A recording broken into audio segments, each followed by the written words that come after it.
'Twas the fright before Christmas, and all through the town not a creature was living, because Santa came and killed them all, even the mouse. He's making a list, and you better pray you're not on it. We watched Santa's sleigh. We watched it so you don't have to, so you know what that means. Horror, so bad it's scary. Splitting up is never okay. Plot, who needs it? Don't turn on the lights. Cars don't ever start, but that's alright. Running upstairs instead of out the door. Good acting, what do we need that for? Horrible horror, so bad it's scary. Enjoy the show, but not really. Season's greetings, fuckers. How you doing? It is the next episode of Horrible Horror, the podcast where we watch the worst of the worst in horror movies. Movies so bad they're scary. I'm your host, Marshall Hampton. With me, as always, good friend, nay, I've said it before, my best friend, co-host, and nurse extraordinaire. I'm just going to throw that out there. Nurse extraordinaire, I'll take Mr. it. Aaron Southworth. Nurse extraordinaire. Ho, ho, ho, ho, ho, everybody. Welcome to the next episode. But we are still continuing our seasonal Christmas-style month-long extravaganza. Yep. That didn't come out exactly how I wanted to, but so what? Fuck it. Yep, this is week 2 of the Christmas month, Christmas season movie. What would we say, marathon or whatever? Sure. Celebration. Celebration. That's a celebration. Celebration. So, yeah, we found this movie, and it's called Santa's Sleigh, and sleigh is spelled S-L-A-Y, not as in the old mode of transportation or toboggan version of a sleigh. How do you spell the S? It was S-L-E-I-G-H. Yes. We're Phonics. smart. Phonics worked for me. Actually, I failed phonics as a kid. It was like, You remember Hooked on Phonics? That Yeah. Is that still around? I wonder if that's still around. I remember those commercials being thrown on your throat all the time. Hooked think on Phonics. the only worse speller than me is probably you. Hey, So- wait, hey, hey. I'm not that bad. Oh, please. Oh. Anyway, so yeah, this movie is a freak, and I do want to put a disclaimer out there. Normally what we do, obviously we do horror movies and bad ones, but this is really more of like it's not a horror movie at all. It's more of like a comedy slasher movie. Right. That's Christmas themed. Yeah. So I can't really. I agree. I don't think it would fall under the classification of horror. No. But I think I've seen it in like movie stores sometimes under horror. I mean, it's not horror just because people are getting killed, but it's not scary at all. Oh no. To me, I was watching this is like if Disney decided to make a horror Christmas movie. Because that's exactly how I felt. Like I feel like I'm watching Disney, like an adult Disney or something like that. Like it's weird. I don't know. I get what you're saying. I get what you're saying. But anyway, goddamn. Yeah. Goddamn this movie. This movie was released October 25th in 2005. You can find it on Amazon, iTunes, Vudu, and I think you can even find it on YouTube. That's where I watched it. Nope, there you go. You can.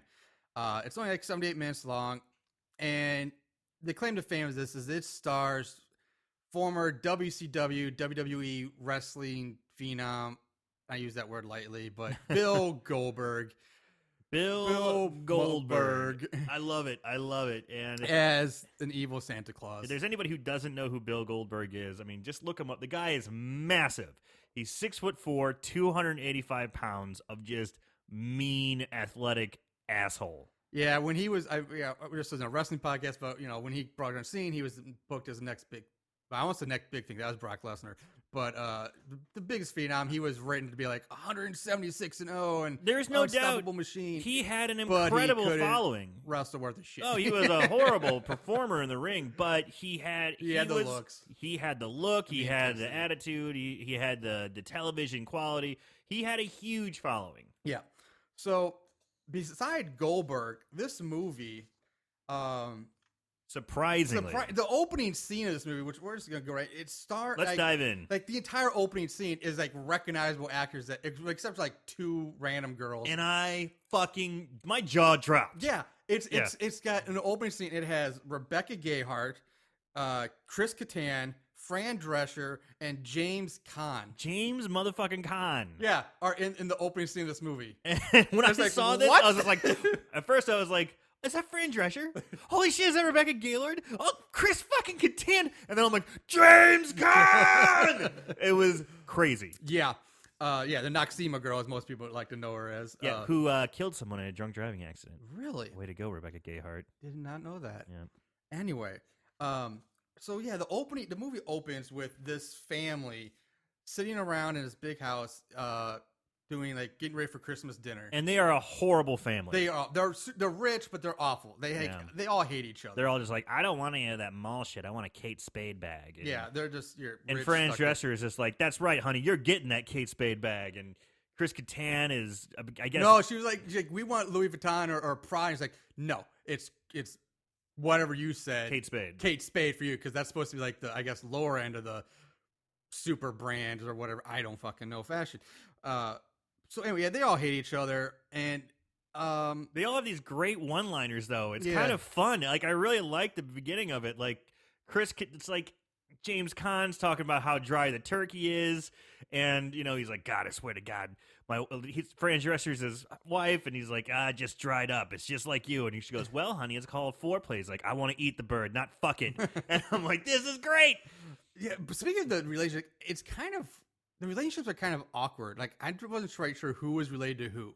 Like, I know Caan and Fran Drescher. I watched this scene like 3 times. And I know Chris Kattan and Rebecca Gayheart are supposed to be married. And the 2 girls are Fran Drescher's daughters. But then that means where does Chris Kattan and Rebecca Gayheart fit into this? Because Fran Drescher starts flirting with Chris Kattan, feeling up his leg. So okay, that better not be your son. And if it's a son-in-law, then they don't even mention that Rebecca Gayheart's a daughter at all.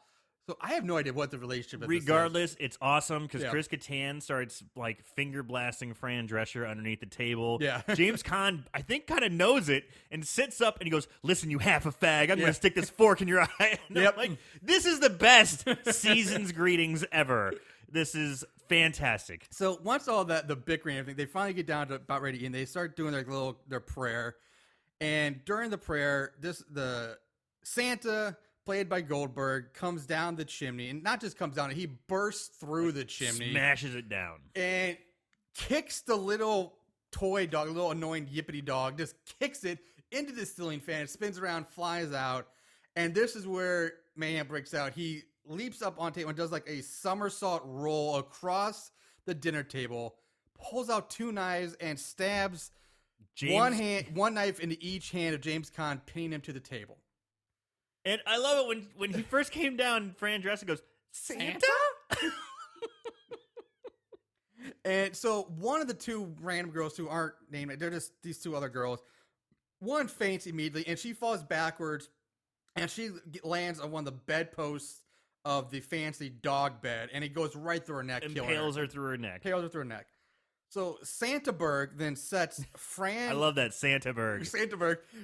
Sets Fran Drescher's hair on fire, and then just kicks Chris Kattan into a display case. I love this. So he does the somersault, stabs James Caan's hands down, grabs a bottle of who knows what. What kind of booze are they drinking? It's got to be Everclear.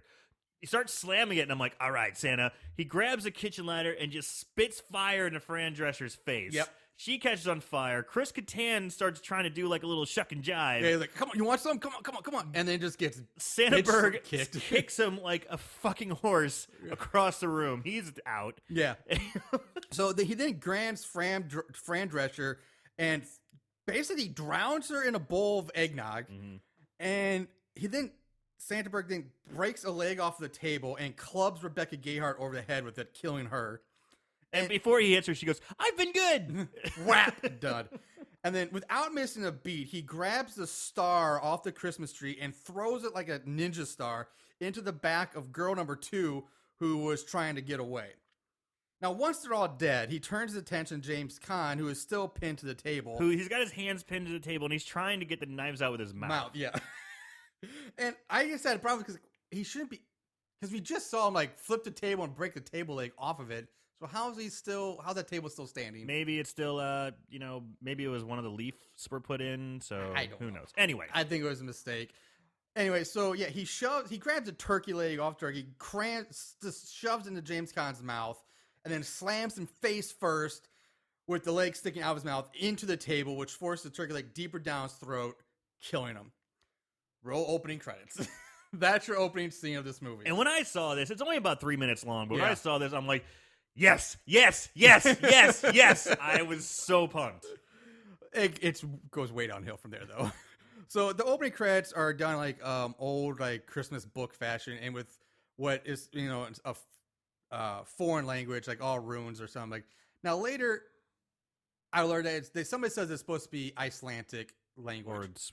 But if you look carefully in the credits, in the page of the book where it's supposed to be all Icelandic, you can actually see it was like musical score and then someone's Directed name produced by blended in. So I'm like, I don't know if it's really Icelandic or just gibberish to make it look like it. But so anyway, after the credits over, we cut to Hell Township. Yes, the name of the town is Hell, and it's on Christmas Eve, and we're in Mr. Green's Deli, and we meet the two main characters, Nicholas Yulston and Mary Mackenzie, along with the deli owner, Mr. Green, who is the boss. Now, this old cranky woman, she's in there being all bitchy and cranky, and she's wanting her little roast beef sandwich or whatever. And she's haggling. She's being a real bitch, Yeah. you know. And she's complaining about the price. And Smoking inside. she gets her money. And on the way, she just calls Mary a whore out for no reason. Like, you Yeah. whore. I'm like, wait, what? It's like out of the blue for no reason. Like, it's just...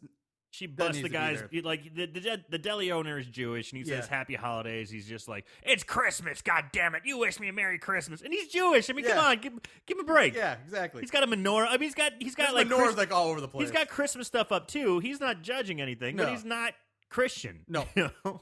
And so after she leaves the store, she's shown driving her boat of a car down some rural road, going incredibly slow and Weaving swerving back and forth. like just I don't know. She's having a seizure or something. And then out of nowhere, there's Santa Berg. Santa Berg is going down the street and it's a bison. Yeah, it's no reindeer. It's a giant white buffalo. It's a giant bison dragging his sleigh. but and it's white. That's the other Yeah. thing. It's like an albino buffalo. And he's standing up on the sleigh, and the woman's driving so slow, moving back and forth, and he goes, "Move, bitch! Get out the way!" Like channeling Ludacris. Yep. Ludacris would be proud. Yeah. Now, the sleigh is kind of neat. They did a neat look on Santa. He's not your. He's very Norse, very Viking-esque. His sleigh looks like a Viking longship. Looks like a warship. Yeah, it's got the shields on. It's wooden and all that. It's cool so looking. it's kind of I will say it's a neat take on Santa. And even Santa himself has the long hair. He's got the braids Some here braids, and there. yeah. He looks pretty badass. Yeah. Even his silly Santa hat. it's got like a little like metal rim, like some. Like, it looks almost more like a helmet. It looks It's, fucking cool. Yeah, he's got like metal and fur. It's a good. I will say they did a good job making Santa look Badass. different and more badass. So basically, he rams her off the road. Her car flips over Snowbank and basically catches on fire. She's dead. He goes laughing all the way. Yep. So we're back at the deli. Mr. Green gives Mary and Nick their Christmas presents. Mary gets some stupid snow globe that doesn't matter. And Nick gets a clock that the big thing about this is it shows all the times in all 24 time zones throughout the world. So you can tell the time anywhere in the Anywhere world. you want. Mary ends up giving Nick a ride home. And I was like, okay, that's fine. You know, it's late. Give him a ride home. And keep in mind, Nick is, I believe he says 16 in this movie. Right. And when he gets dropped off, you see like a handlebar sitting on the back of the truck. Okay, it's his bike. But no, when he gets dropped off, he got a 16-year-old kid who's going to work on a goddamn Razor scooter. It's not even a bike. I didn't even notice that part. He carries a scooter up to his door from out of the truck. I'm like, that's sad. That's like a bike would have been. He says, I just put 10 speed in a mountain bike, no problem. Everyone. It's a fucking scooter. Yeah. I didn't even notice that. I've never seen anybody like over the age of like 8 on a scooter. And there's snow everywhere. Yeah, it's supposed to be like it's like it's. I know it's filmed in Canada, but I'm not sure if it's supposed to take place in Canada too. But there's snow everywhere. yeah, regardless. yeah. So anyway, he opens up this series of locks, And he goes inside, and we meet his eccentric grandfather, who's played by Robert Culp. Yeah, there's several locks and doors, so you can already tell, okay, whoever lives here is kind of a kook, kind of a paranoid weirdo. Yeah, the grandfather's like the town crazy, the eccentric. He's he's got a Doc Brown vibe to him. He kind of does. Yeah. You're right. You're very, So he's got he's got gadgets around the house. He's kind of an inventor. Yeah, not to the degree of Doc Brown, but he tinkers quite a bit. Yeah, that's a. I wish I would. I can't believe I didn't make that.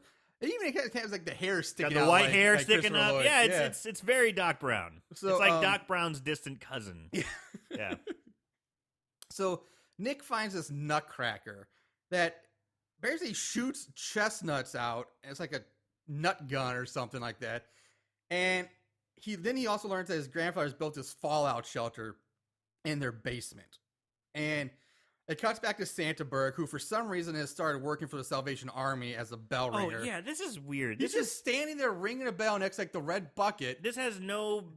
I mean, this is something interesting about the whole movie, is that at first it's just there's no bearing whatsoever on any of the killings. And it's just, you just see the scene where Santaberg is standing there ringing the bell, and this horrible, sleazy mugger who looks so stereotypical, white trash bad guy, just comes up and he holds a knife to Santaberg's throat and goes, "What's in the bag?" You know, he's like he wants the money, and Santaberg just kicks the shit out of him. It's basically just an excuse to like kill have somebody. Another like, hey, let's show how badass this guy is, because there's no point to this. And the whole premise of the movie is that Santa actually hates Christmas and hates doing this. He hates everyone. So why would he be saying they're ringing the bell for charity? Like he despises all. It makes no sense. Well, unless he was like setting a trap. He's like a Venus flytrap. He's just sitting there luring him in. Yeah, like, I'll lure in some mugger or something, or an anglerfish or something. Yeah. So like anyway, maybe, but the guy comes up and Goldberg knocks him, flips him over, does some wrestling moves to him, picks him up over his head, and it's funny because he's picking this guy up over his head. Yeah. This guy is small, and Goldberg's like 300 pounds. And he throws him against the wall, stabs him in the eye with a candy cane that he's been sucking on into a sharp point, and just throws him in the garbage. Literally throws him in the garbage. He smashes him against the wall first, and which completely pushes the candy cane into his skull, and then picks him up military press style and just heaves him into the trash can, the dumpster. I love it. Yeah, and then it goes back to, and it goes right back to Grandpa Nick. Yeah, so we leave Grandpa Nick, watch Goldberg kill somebody, back to Grandpa Nick. Exactly. And Grandpa shows Nick in this ancient book they have, and it's called the Book of Claus, which tells the real story of Santa Claus, who is really the son of the devil, and he's the other immaculate birth, where there's God and Mary, and this was Satan and Erica. Who gave birth to Santa. Poor Erica. Yeah. So they're in the middle of telling the story, and then so you find out, I guess Santa is evil Jesus. Yeah, basically he's evil Jesus. Or I guess then he would be the Antichrist. Yeah, Santa was the Antichrist. So they get interrupted because Mary's upstairs ringing the doorbell, and she has brought over Wolverine meat that her dad's hunted and cooked up, and that's it. And then it cuts to a local church holding its Christmas Eve service, and the priest telling the congregation to give money and to donate and dig deep. We want bills, not coins. I thought it was really weird because they keep showing the donation plate or whatever being passed around, and they really make a point to focus on this $1 bill that has like a red Detroit D, like the Detroit Tigers D on it. Yeah, it's in red. I'm like, why? Who puts a red D on their dollar? I mean, I've seen people stamp dollar bills with like the George Washington thing. Like, where's George? Or yeah, I've seen that. Yeah, or just like a weird Detroit D. It's like, it's really odd. Like, all right, whatever. So, and then it does a very hard cut to the priest now pulling up in his Mercedes SUV. And when you see the church, it's a tiny fucking church. Yeah.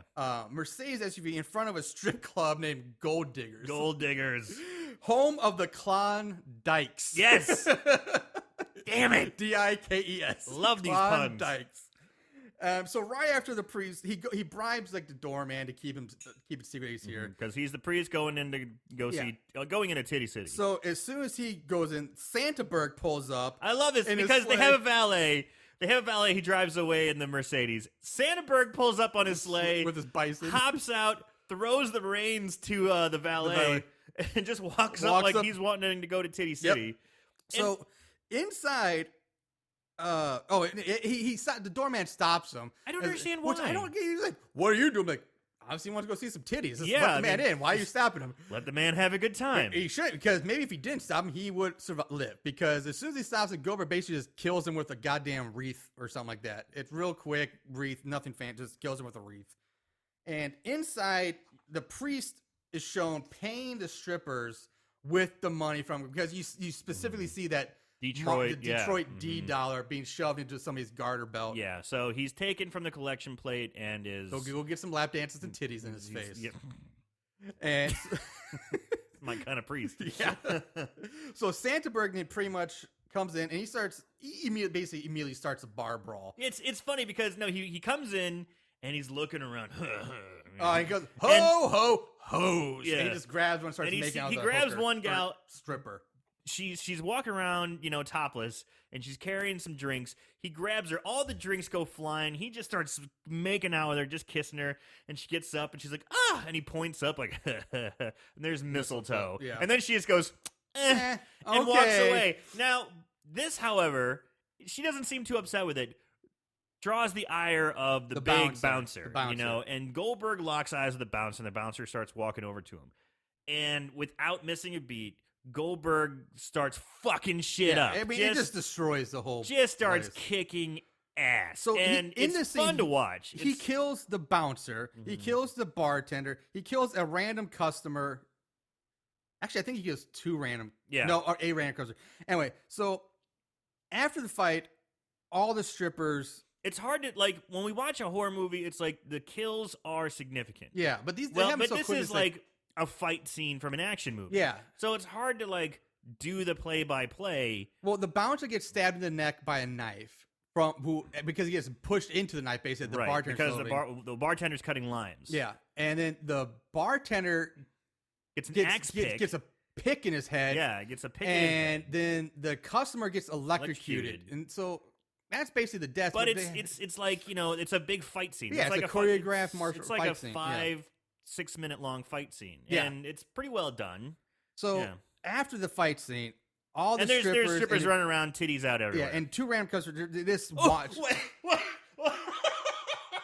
I have to stop you. I'm sorry. I have to do one thing.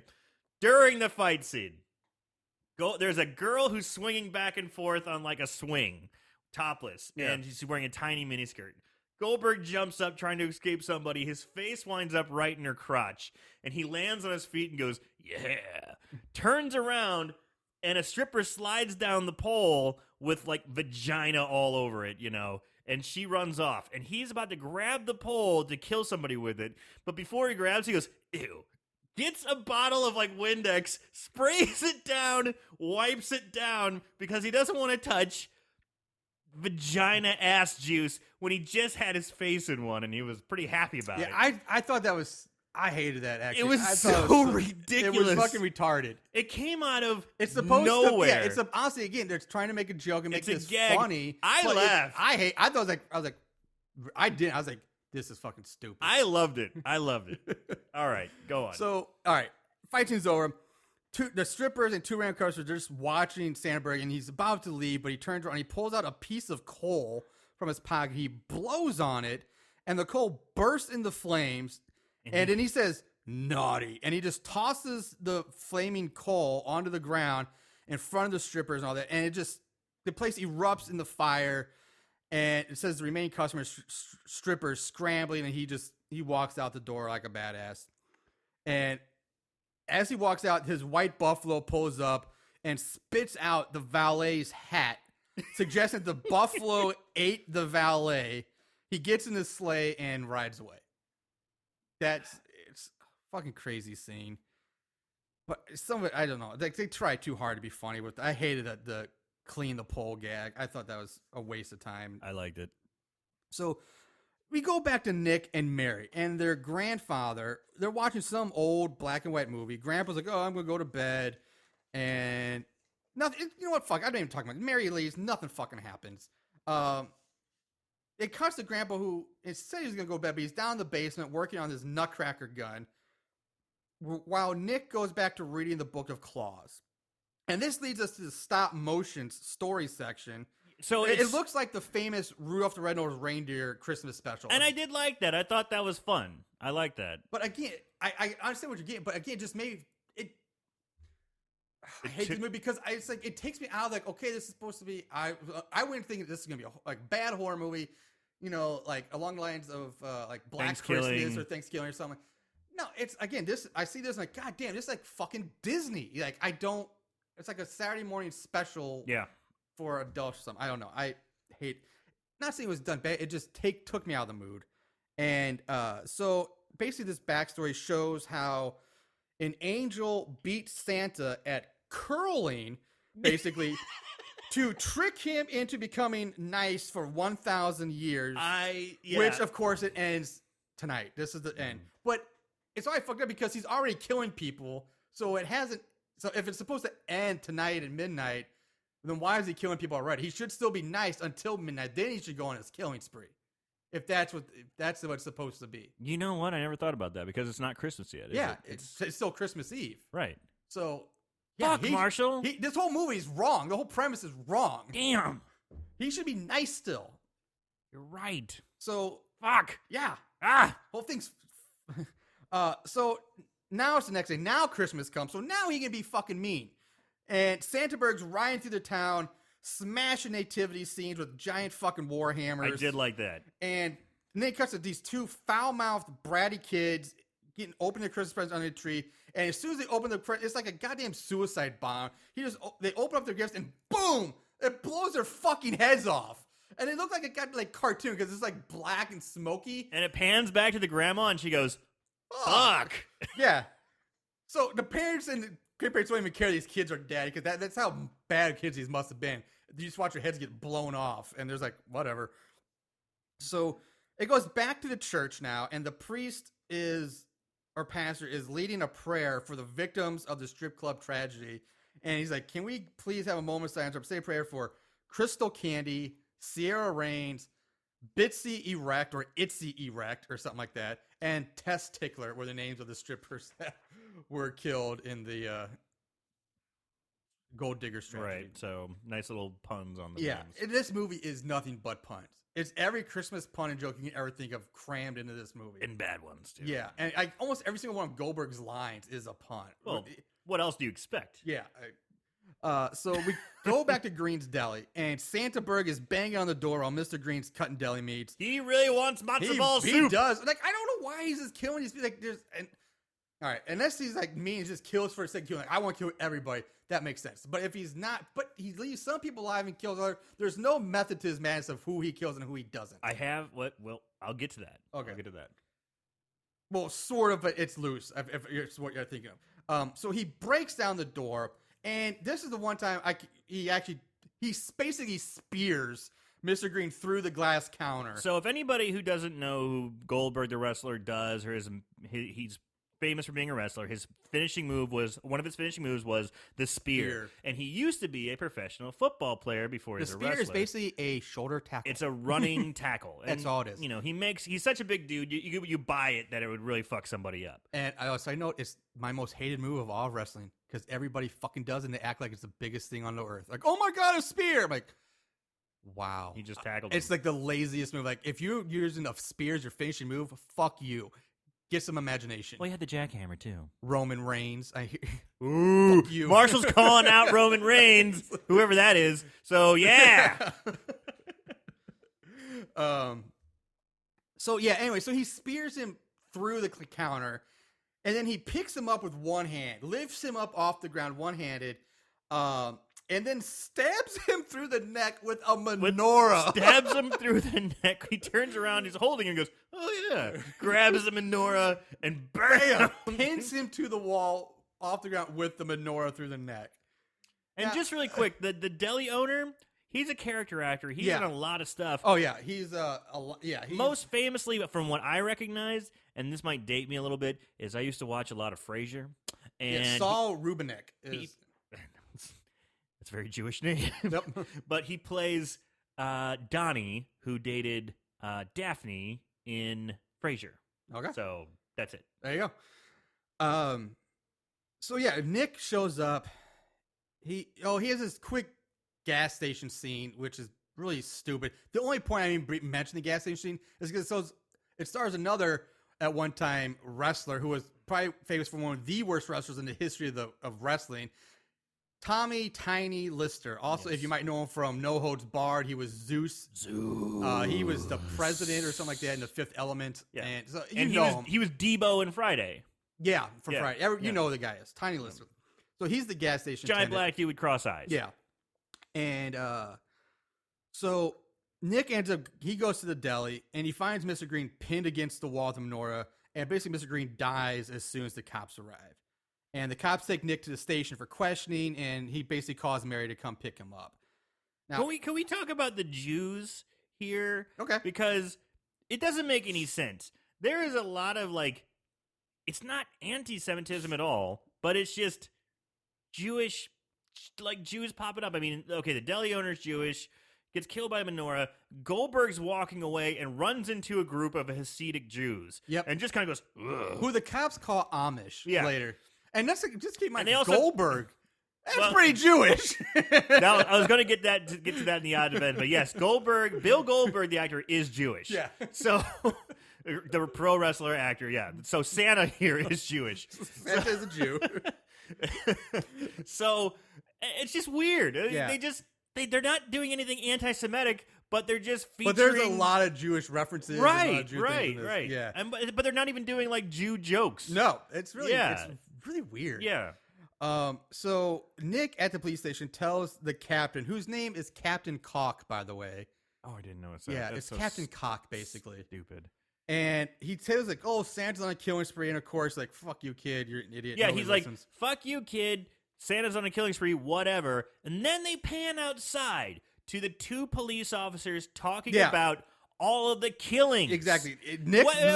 So the captain just says, "Nah, kid, get out of here. You're full of shit. Oh, there's no Santa's not on a killing spree." But his two deputies are right outside talking about how all the killings in the neighborhood, 12 of them, mind you. 14. Oh, sorry, I pardon counted, me. yeah. 14 are in the shape of a Christmas tree. Yep. So, I had that, yeah. So maybe that would explain at least the randomness of the killings, because Goldberg or Santaberg is making the shape of a Christmas tree with his killings. So that's would kind of explain at least some kind of the randomness of it. It's because he's making a pattern of the Christmas tree, and they even predict. They say, I believe the next killing will happen right here, and they're putting a star little topper where the top of the tree. All the other flags are green. They put a gold flag Where the angel or whatever you put on the top. Yeah, but I did count that, and it's 14 different murder scenes that make up that Christmas tree. So obviously, there's way more killings going on that we see in this movie. And it's so funny because they're just there's no killings going on. Nope. But the deputies are like, oh, these Well, killings. maybe not killings, but it's not Santa Claus. It's so retarded. Yeah, it's constantly, it's no sense. The writing is awful because it's constantly back and forth. It's not even paying attention to what it's written in the past, as far as continuity or trying to make anything make sense. So basically, Mary picks up Nick, they leave. Now, Santaberg is next seen knocking on the office door of Captain Cock, and he opens the door. Santaberg just grabs him and tasers him in the balls. Yeah, he grabs him with one hand, lifts him up off the ground, and with the other hand just tasers his nuts. Yeah, which I guess kills him. And then when he exits the office, we see that he's killed 3 more cops in the lobby and one random criminal guy in the background who's got his head blown off because there's black smoke mark or burn marks all around his head. So there's 4 more kills you don't see. Now, Nick is in the truck with Mary. He's trying to explain to Mary about Santa, but they get pulled over by a cop car before he can finish. And they think, oh, it's Captain Cock. But nope, it's Santaberg. And they drive off, and Santaberg chases after him like Terminator 2 style. Yeah. And he gets in the truck bed, and Nick ends up shooting him out of the truck with a shotgun. It's a little more drawn on that, but doesn't fucking matter. That's what happens. And so they get back to Grandpa's house, and all 3 of them head down to his fallout shelter. Now, through their security monitors... Yeah, because Doc Brown Jr. or, has, a bunch of security cameras set up, and he even says, "Were you followed? Did Santa follow you?" And they're just like, well, he was trying to kill us. And he goes, "Well, this is just my bunker. It's not a fortress, but the door is like thick, heavy It's like steel." a goddamn like Fort Knox like bank vault door. Like, You want to talk about a panic room? I mean, this is like supposed. He says it's not a fortress, but it's pretty. It's a goddamn fortress. It's pretty fucking close to a Yeah, fortress. Exactly. And you know what? I just realized I don't think they ever give you a name for Grandpa. I think it's just Grandpa. So maybe his last name is Brown. Maybe he's like Brown's cousin. Like, Well, I think he's a Yuleton also. ooh. Yeah, 'cause Yeah. remember that? Yeah. Yeah, Yulson. Yulson, yeah. Because they have a Norwegian flag also. Yeah. Yeah. Yeah, okay. Yeah. Nice try. Yeah. So anyway, so they see these Christmas carolers on the monitor, and Mary's like, "We gotta warn them," and they run off to warn. Nick and Mary run out to warn them. Carol's like, they're like, "Get out of here! Santa's gonna kill you!" And they're like, "Whatever." They don't Yeah, listen. the carolers are like, "What?" And then Goldberg comes up behind him and just starts killing them and says, all. "Excuse me," and just starts killing them. He gorilla presses one woman over his head and then drops her behind him, and she smacks her head off the wooden railing, killing her. I laughed like an idiot when I saw that too. I loved it. So he then breaks down the front door and makes his way to the basement and starts bashing the giant super door of Now, the. this kind of pissed me off because they're trying to be quiet and they're hiding in the basement in a panic room that's covered by a sheet. Yeah, like an old map, Like an old sheet. map, like Yeah. a big, huge, like of tapestry. Norway and like Norse, like right, Sweden and all that. like a tapestry. Yeah. Without missing a beat, Santaberg walks through the whole house, goes downstairs, walks right to the tapestry, and just Rips tears it down. Yeah, he knows exactly where to go. Exactly. I guess not only does he know if you're naughty or nice, he knows exactly where you are at all times. Yeah. Um, So I had a problem with that too. It's like, how does he know? It's like, what? I mean, without missing a beat. No. So they escape through I guess, Yeah. like a water heater, or it looks It's like a a water secret heater. passage. It's a secret via passage. secret passage. So And they escape it while Santaberg's breaking on the door. not just as soon as they get out of the secret passage, he rips this door off its hinges. Big iron Like- steel door. The Hulk would have issues with this door, you would think, and he's just like, nope, gone. And he is Santaberg. So in the garage, Grandpa uncovers a pair of snowmobiles, and it goes to Sandberg, who's flipping through the book of claws, and we see. I still read something because it's weird. There's a picture of 3 Santas. Like big, And jacked Big, Santas. they all And he's roided out. One's dressed in red, like the one with Santaberg, Uh-huh. your traditional red, and the other ones are dressed in blue and green. right. So I'm like, And is that supposed to Santaberg mean there's like 2 more Santas out there? Santaberg looks at him and he's like, "Yeah." Yeah. Like he's like right on. Yeah. But I'm like, is that supposed to mean there's 2 more Santas? Does he have brothers that aren't mentioned? Is this supposed to be like, oh, the sequel, like Santa's 3? Like, I don't understand why they even show that. Are these his elves? No, because they're dressed in the exact same Santa suits, like the furry with the fur lining and the just in different colors. So like, I don't mind if you show a picture of Santa all wrapped up. Me like, yeah, that's me all wrapped. Yeah. But like, I don't understand why they have the 2 others. Like, I don't it's either. confusing. Yeah. So anyway, Mary can't get her snowmobile to start, which gives Santaberg time to catch up with him. And Grandpa tries to start taunting Santaberg to distract him so he doesn't like attack the kids. So this is probably the most dialogue Goldberg has in the whole movie. So, he's walking towards the grandfather, and you can tell right from their dialogue that Grandpa knows something's up. Yeah. Like, he's like, I've been looking for you. Or, I've been waiting for this for a long time. And Yeah. he's just, he's stalling for time, but their banter back and forth definitely gives an indication that they've had a past or some sort of history. Yeah, exactly. Or yeah, definitely Grandpa knows something. Yeah. And basically this plan backfires for poor Grandpa because he gets run over from behind while talking to Santaberg by the white buffalo and the sleigh. Like, run the fuck over. And which leads to the pun, Grandpa got run over by a reindeer. Only it's a white fucking buffalo. It's a pretty sweet pun. And then Goldberg walks over to him and just stomps his foot Stomps down. on his fucking head. Yeah, I know. Like It's just a like, grape. ooh, god damn. So Mary now hops on Nick's snowmobile and they ride off as Santaberg gives chase in his sleigh. And he's flying through the air and he's throwing like exploding bomb So presents he's got down from the got air. his sack of all goodies for boys and girls, and he's reaching up, grabbing these gifts, throwing them down, and they're exploding Exploding. like grenades. Yeah. Like, boom. Like, So And they're running through an open field, and this is actually pretty smart on Mac's point, or the girl's point. She goes, "We need to get out of the open and go through go into the woods." I'm like, that's really good strategy because you're gonna get blown the fuck up. Yeah, it's like mortar fire going on. And so they end up driving through the town center. Well, where a bell choir is performing in front of a Christmas tree for several townspeople, and the pastors there leading the choir dressed as Santa. So, Mary and Nick come flying through. They shout somewhere, "Get out the way, Santa's coming!" And they just make a hard left and they drive off again. But there's scenes of them driving on that snowmobile. Whoever was doing the snowmobile stunts was pretty cool. They're like ramping off of cars and smashing through the town. I'm like, Jesus Christ. Whoever was the snowmobile driver was quite a stuntsman. Yeah. Stuntsman, is that a thing? Sure. Why not? I guess, sure. Why not? Merry Christmas. Merry Christmas, Aaron. I'll give you that one. All right. I just made up a word. So Santa Bird comes flying in and the people scatter. And somehow the priest gets, again, comically, it's like a goddamn Disney again. He gets like, the buffalo nudges his butt. Bucks him. And it bucks him. He flips over head over heels, but lands perfectly into sleigh right next to Santa, who just looks over and like punches him and knocks him out. And then keeps on driving after them. So Nick and Mary arrive at the local school and they break inside.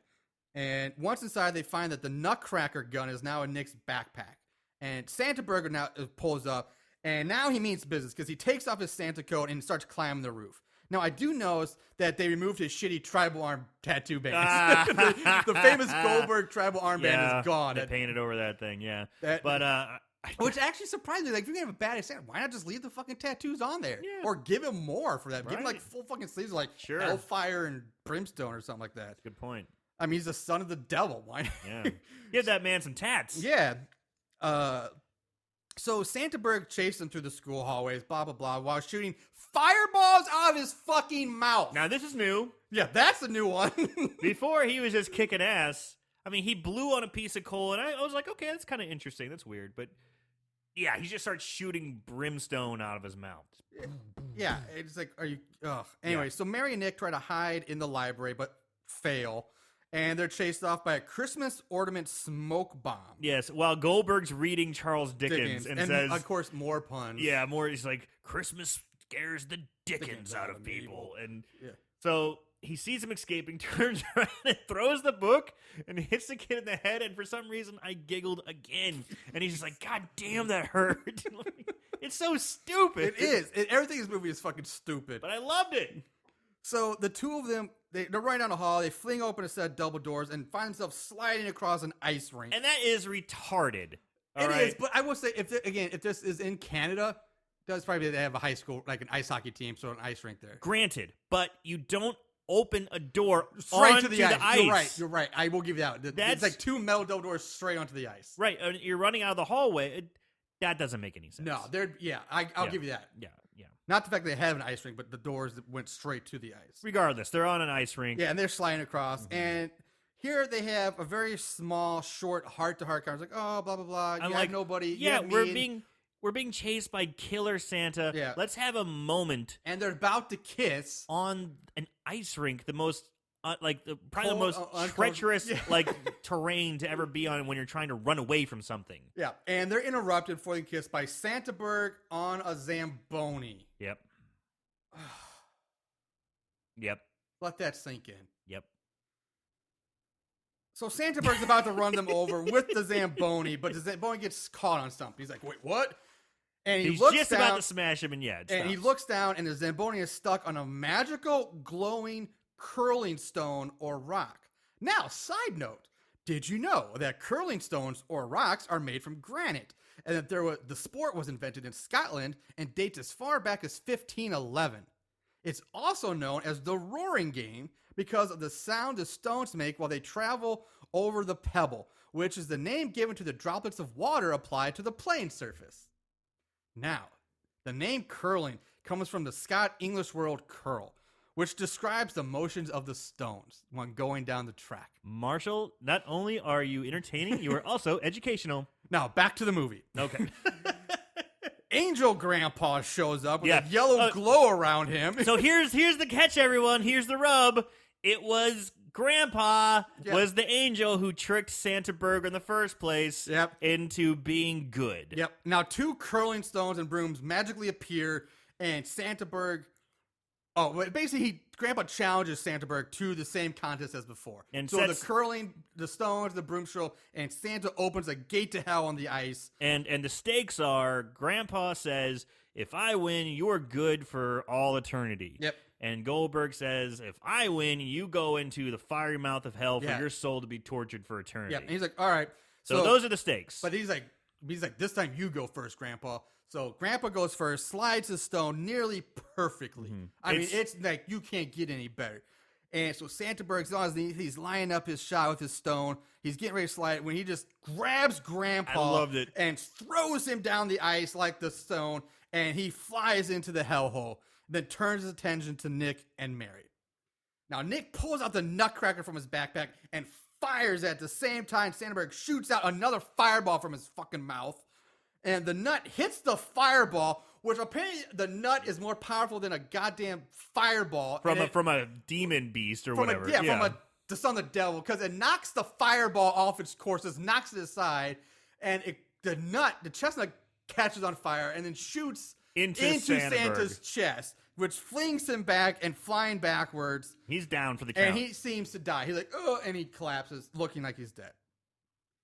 Nick and Mary hear Grandpa shout for help. They rush over to see him barely hanging on. They help him out of the hellhole as Santa Berg rides away in the Zamboni, which crashes through the wall. Now, if you're going to make an escape vehicle, you're probably fast just running on foot, because a Zamboni is fucking slow. You can be much faster, just run. You might as well just run than try to get away on a Zamboni. He's Santa Berg. He's got to make an exit. I guess. I hate this movie.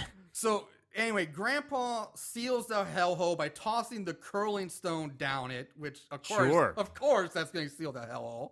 And then he goes in to explain his past to Nick and blah, blah, blah, blah, blah. And basically, Nick and Mary decide to go after Santa Berg. And Grandpa can't follow because for some reason. Because angels get trapped in ice rinks for some reason. I don't know. Like, vampires can't go in churches while angels can't leave ice rinks. Can't leave ice rinks. So, Sure. Who knows? Why not? So they go and they're doing their thing, and Mary. It's funny too because he says, "Let's go get him. He's powerless now." Yeah. He mentions that Santa Berg is now powerless. How? Yeah. How? He just opened up a gateway to hell, and it's shooting fireballs out. But he's powerless now. So was it the magic chestnut that pierced his skin that made knows? him?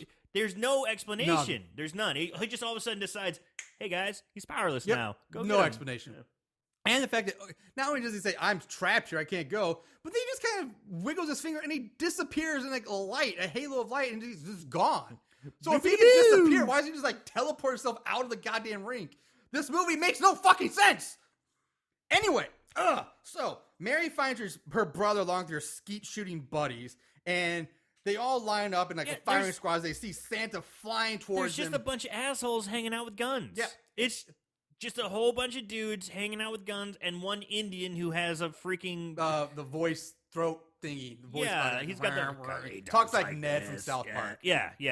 And so they're all opening fire on Santa. Which is, again, retarded. Yeah. They basically say, you guys like to hunt and kill things? Wouldn't you like to kill a flying buffalo? And kill Santa Claus? And they're like, okay. Okay, sure. So, yeah, here comes the flying buffalo coming towards him, and it looks really, really, really far away. Yeah, I mean, it's way far away from And these guys start opening fire. And first of all, shotguns, yes, Right. it's a gun, but for the distance that they're trying, a shotgun It's would not not gonna- be the weapon of choice to reach that far. And it's against a huge, evil buffalo from hell. By the time that buckshot or whatever it gets there, it wouldn't even reach I it. can only imagine how much gunfire, just normal, what kind of gun you have to use to take down a buffalo. Imagine being a pretty high-powered rifle. Yeah. And multiple shots. Right. Anyway, so they're all shooting. Nick's about to line. You see Nick through a scope. He's about to line up his shot, square dead-eyed on the Right buffalo. between the eyes. When all of a sudden, whoosh, out of nowhere comes a fucking rocket, blows up the buffalo and the sleigh in this explosion in the sky. Meat just falling, viscera falling from the sky. They turn around and there's Mary's dad holding a bazooka. I mean, they gave But- inklings that he was a gun nut. Yeah, earlier they're all in the gun movie. nuts, but Yeah, it's like a goddamn bazooka. that's off the charts crazy. Yeah, maybe in Canada you can get a bazooka. I don't Maybe. know. So anyway, an ambulance pulls up as Nick is checking out the body of Santa that has now been impaled on a flagpole. Santa It's fell, not Canada. It's America. It's American flag, and he's laying on side and slid all the way down. And it's kind of like the Uncle Sam thing. He's got the American flag sticking through him. Yeah. So yeah, not Canada, just up north near Canada. And he calls Mary over, and the rest of them look down at this, and the rest of the skeet shooters, they all run over, and they see that it's not Santaberg, but it's Pastor Timmons who's dressed as Santa because he was still in the sleigh unconscious when it blew up. So everyone thinks, except for Nick and Mary, it was Pastor Dickhead or whatever Yeah. his name is. He was the one who was killing everyone. Yeah, the So- pastor has a magical flying buffalo in a sleigh, everybody. What? God, he's so infuriating. They all just pat each other on the back Hey, and good job. And Nick notices that under the pastor's body is the Book of Claws, which he takes back. grabs it and walks off. Now, Mary asks him why he didn't say anything about the real Santa. Nick basically just says, well, I don't want to scare anybody, and Christmas is over. So that's just like, Christmas is over, so we're good for another year or whatever. Who knows? But the killer's still out there. And so they kiss as the body of the priest is loaded into the ambulance, and the dead buffalo, which is supposed to be blown up by a fucking bazooka, but now all of a sudden the body is completely back to normal, and it's being strapped to the hood of somebody's truck. And which that bothers me too. Like, you just see the thing blow up and you see chunks of meat fall out of the sky, but now the whole buffalo is perfectly ready to be like taxidermied and mounted on your wall. It's magical, Marshall. It's magical. So we cut to an airport loading gate, and a flight attendant is checking the boarding pass of Santaberg, who's now dressed like a biker. Yeah, he's in like his Like biker gear. leather and denim jacket. He shaved most of his beard. He still has a long goatee. Oh, it's not shaved. It's just all like trimmed. It's like Gimli. It's like all pony. It's like the beard's all Oh, I thought ponytailed. he had a full beard when he was Santa. No, but it's just pulled tight because it was all spread out. Now it's all pulled tight and like little braids and comes down. Anyway, and his hair's back in a ponytail, and he's wearing like the biker with the Iron Cross hat. He's way more cleaned up, but He kind of looks like. Well, I'm gonna keep it wrestling. There was a phase where Triple H wore like this denim jacket with leather sleeves. Right. Like he looks Right. like the Triple H look. Anyway, so he's dressed as a biker, sitting in the airport, waiting to go to Winnipeg. He's flying to Winnipeg. I know Sure. that. Manitoba, Canada. And that's it. And he's Fade going to to black. and he's going to proceed north to proceed the North north, Pole, yeah. to the North Pole Via Airport. Winnipeg, yeah. So apparently the North Pole has an airport now. People, you just fly up to North Pole. Yeah, I'm sure it has a small landing strip. Yeah. I'm sure it does. Yeah. All right. So fade to black. Roll credits. Now during the credits, I do notice the movie. It says the movie is dedicated to Anthony Big Ant Blanding. Now the only reason I even mention that is because I noticed in the gas station scene, which again, this is a gas station that sells ammunition. I've never walked into a BP or a Shell and found boxes of bullets sitting on the shelf. I mean, But here yeah. you can't. But anyway, the brand name of those bullets was Big Ant Bullets. So they named like I that's didn't not notice that. coincidence. Huh, Yeah, look at you. Did you look up this guy? I didn't look them up. I just noticed Uh-huh. like I just remember watching the scene like Big Ant Bullet, and then I saw a Big Ant in the credits. I'm like, oh well, that can't be a coincidence. Yeah. And then at the end of the credits is a very quick scene of Santaberg reading his naughty or nice list, and then he looks directly at the camera and says, Who's next? which is his catchphrase from Pro his wrestling. Day. I loved it. I loved it. I loved And it. That's it. That's the fucking movie. Santa's sleigh. Oh, it's fucking a piece of trash. I hated it. All right, so let's move on to favorite kills. There can be only one. Favorite kill?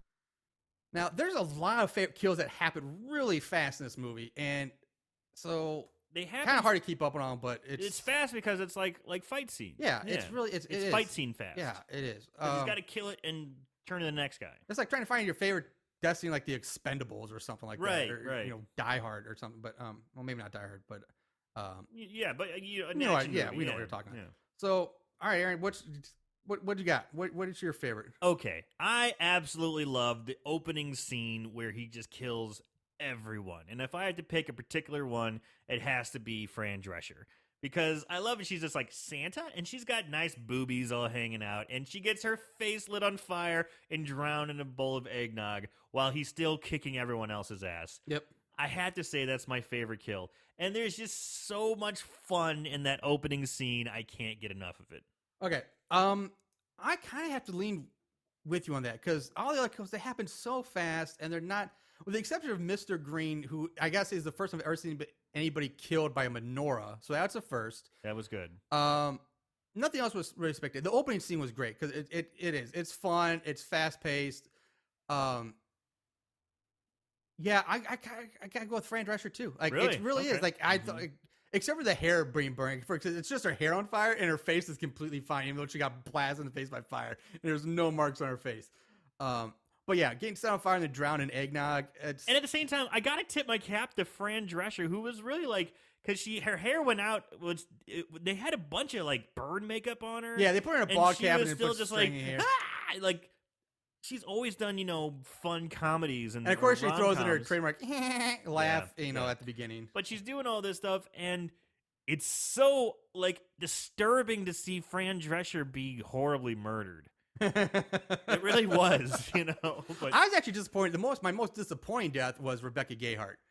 Because to me, James Caan's a big name. Fran Drescher was to me, Rebecca Gayheart was like, oh, okay. I remember she did some other horror movies. She did a lot of stuff. I thought her death would be a little more memorable than just getting quickly clubbed over the head like a seal and done. And did Chris Kattan even die? Yeah, it's the other thing. Like technically, that shouldn't be. He just got kicked into like a display case. I mean, he got the shit kicked out of him. Yeah, I mean, maybe I could understand maybe he's knocked out, but I don't think he dies really because he just kind of goes unconscious, and you never see him again. So unless Santa comes back and like kills him post this massacre. Scene. Yeah. So Chris, you could make an argument Chris Kattan. Anyway, favorite kill for both of us, Fran Drescher. All right. That's an odd sentence to say. All right, moving into odds and ends. Not only did they watch these films, they researched them too. Ugh, what is wrong with these guys? Not a whole lot could be dug up on this movie. The ratings, IMDb gives it 5.4 out of 10. Rotten Tomatoes, there is no tomato meter score, but it does have a 43% audience score. Wow. And Amazon, fucking Amazon, 3.5? 4.2. Whoa, that's 4.2. one of the higher rated ones. This movie's shit. It's fucking garbage. It's 4.2. That's up there. Oh, all right. Plot keywords. There are 81. I only wrote down 3, because all of them you could guess: Christmas, wreath, Santa, blah blah blah. They're stupid. So, but dead children, double child murder, We've had child murder. Yeah, but I don't think we've ever had double child murder. That's the first. A double and a decapitated child. So wow. So a lot of child killing once again. Moving on to like the trivia and those tidbits I found. Again, most of this I've already covered. Like the opening book is supposed to be Icelandic, because and some believe that parts of the Santa mythos are actually taken from Norse mythology, which explains the whole Norse background of this movie. It is, like I said, it was filmed in Edmonton, Alberta, Canada, and in its surrounding areas. Supposedly, the body count of this movie is supposed to be up to about 32, which is a lot of fucking people. So maybe it is, maybe it's not. I didn't count each closely. If you think about the carolers, there were like 8 carolers. Yeah, if he kills all 8 carolers, And we already had 14 of the Christmas tree, so that's 14. Then 8 were there 8 carolers? Yeah, there was like 8 Okay. carolers. And then there was the 4 police officers, the 4 police officers and the criminal. That's 5. Plus the sheriff or the Captain Cox. Well, yeah, that'd be 5. 1, 2. Yeah, okay, yeah, that's 5. And then how many people in the opening scene? That's 2. The 2 random girls. That's 2. Rebecca had 3. Fran Drescher 4. Now is that part of the 14 though? I don't know. I'm just trying to get. I'm just trying to get to 32. Where are we at right now? Well, hold on. We got. We're at 8 and 5 is what 13. We're at 27. Okay. So if we add that 5 from the beginning, that 3, Yeah, if you added that 5 from the beginning, it's 6, I think there. So well, then you have a little bit more. Yeah. So all right, there it is. So maybe you get it. All right. So anyway, and then just a little fun fact: nearly all the lead actors in this movie, especially the opening scene, are Jewish, which we commented on. Yeah. Bill Goldberg Jewish, Drescher Jewish, Well, Gayheart Jewish, Mr. Green, he's Jewish. I think even guy who plays Nick, I think he's Jewish. Zeus. Yeah, I don't think Zeus is Jewish, but yeah. So it's like, really a Jewish cast. Yeah. So normally this would lead us to the budget game, but sadly there was no budget information. No! I know. Oh. I looked and I dug hard, but I could not find any budget information. Damn, I imagine it was a lot For this higher movie. than I probably would have had. I was wanting to go high because you have Fran Just Drescher, the people in James the opening Caan. cast. They get paid. Yeah, I would have gone a little higher than what we in the last few have been And as well. I've been a big pro wrestling fan for a long time. I've fallen off over the last couple of years, but lots of times these guys don't ask for chump change. They ask for a lot of money. I probably would have guessed maybe around the $1 million mark. Oh yeah. Easily. Easy. I'd go a little higher. Yeah. Yeah. So with that said, we'll go into. Oh wait. Oh. Before we go away from odds and ends, I have a few Goldberg odds and ends. Oh, we'll get some Goldberg facts. Okay. Just some fun Goldberg facts for people who aren't Goldberg fans. But Goldberg, as we have mentioned, is Jewish. His mother was a symphony-trained violinist, and his father a gynecologist. Ooh. Yes. Did not know about his mother. Yeah. He played for the Atlanta Falcons for, I think, 2 or 3 years as a defensive tackle. He started his wrestling career in 1997 and ended it in 2004. So he wrestled for, wasn't even a full decade, but he made an incredible impact on wrestling. He still officially is not unretired. They say he's still semi-pro because I'm sure he still does things in Japan and things like that. I don't know. Before I know, I think he's pretty retired because he's getting older, and every time I see him, he's doing he's got his own shows on like the Speed Network, the Race Car Network or something. Like he's got some car show or something like that, and some other things he does. So he is responsible for essentially ending Bret Hart's wrestling career. Bret Hart being a very famous pro wrestler by accidentally, he does a high kick, but that kick caught him square on, giving him a major concussion to the point where he had chronic headaches and couldn't even fly for a couple of years because the pressure would cause such. Because Goldberg sucks. Yes. I'm trying to think of other ones. These are all coming off the top of my head. Well, here's a wrestling tidbit, but there's a big hoopla over years ago between a match he had with William Regal, and about how Regal's trying to wrestle like a wet mop or something like that, and Goldberg's like, well, he wouldn't sell for me, and Goldberg's not reacting to any of Regal. It's one of the worst matches in wrestling and history. Regal, I think, started hitting him. Which is called, for people who don't know, working stiff. Working stiff. So instead of throwing like a fake softer punch, he's really whacking him. Yeah. He's really making. I mean, you impact. can watch this match on YouTube, and it's fucking awful. You can tell Regal's trying his best, and Goldberg's just standing there, not reacting to anything because he's fucking awful. He doesn't know what he's doing. Yeah. So. Oh yeah, he also holds the record, I believe, for the longest winning streak, which is also fabricated. Which, of course, is fake pro wrestling. But at 173-0. I thought it was 76. But the funny thing is, if you watch the documentaries, it's they would make giant gaps. They did WCW Nitro was the big thing, weekly show, and they might do some house shows here and there. But I remember watching some documentary on it, and he's like, oh yeah, 1 week he come in, he's 154 and the next week he's suddenly 162. We're where did all these matches come from in a matter of weeks? So they just kept adding these numbers on to try to make it impressive when really he was probably 30-0 or something at that time. Or regardless, yeah. Anyway, let's move on. All right, so moving on to 5-star reviews. These special movies have a place in these special people's hearts. 5-star reviews. Now, maybe I shouldn't even say surprisingly, because people are fucking idiots and I don't get it anymore. You must have found a lot of them. I found 7 pages of 5-star reviews for this shit. Now, most of them were all the same, or going into complete reviews of them. So I skipped over a lot of them, but I did write a few down. First one from Paul Beric.